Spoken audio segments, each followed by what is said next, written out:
by Matt Pearce and Cindy Carcamo. Los Angeles Times. Las Vegas. The gunman who attacked a Las Vegas country music festival installed cameras outside his hotel room, including at least one in a room service cart, to watch for the approach of police officers, Clark County Sheriff Joe Lombardo said Tuesday.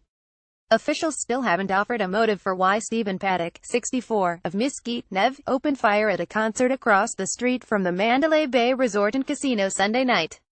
59 people were killed and more than 500 injured in the attack.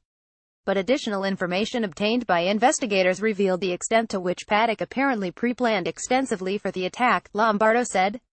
One Mandalay Bay security guard, who had become separated from police, was shot in the leg through the door of Paddock's room when he approached, Lombardo said. The security guard escaped and police surrounded the room, eventually breaking inside, where they discovered that Paddock had killed himself.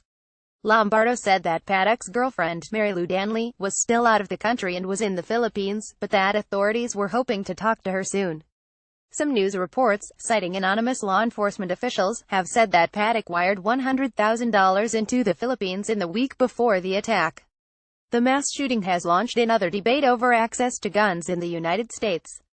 President Donald Trump, on his way to visit hurricane victims in Puerto Rico before a planned visit to Las Vegas on Wednesday, told reporters in Washington on Tuesday that we'll be talking about gun laws as time goes by, not stating whether he would be for or against certain regulations now under debate. Authorities discovered Paddock had at least 23 weapons in his hotel room, mostly rifles that were originally designed for military use but which have become popular among civilians.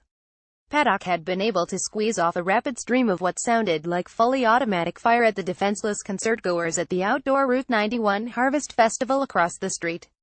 Automatic weapons, which unleash multiple bullets with a single pull of the trigger, are more heavily regulated under U.S. law than semi-automatic guns, which fire one bullet per trigger pull.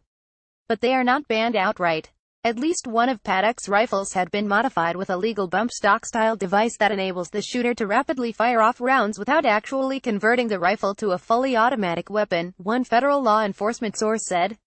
Other weapons may have been converted to fully automatic fire and were still being examined, the source said.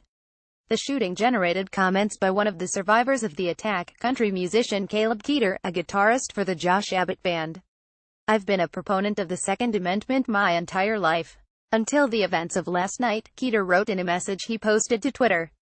Writing my parents and the love of my life a goodbye last night and a living will because I felt like I wasn't going to live through the night was enough for me to realize that this is completely and totally out of hand, Keeter wrote.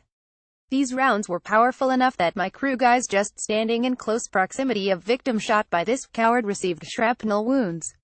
We need gun control right now. The attack also brought a tearful rebuke by late-night TV host Jimmy Kimmel, whose comedy shows have become increasingly political over the last month as his newborn son's heart condition prompted him to take a stand on healthcare legislation. Just as an attack on his hometown of Las Vegas prompted him to call for gun control Monday night. He showed photographs of the dozens of Republican senators who have voted against tighter gun control laws. Republican leaders sent their thoughts and their prayers today, which is good, Kimmel said. They should be praying. They should be praying for God to forgive them for letting the gun lobby run this country.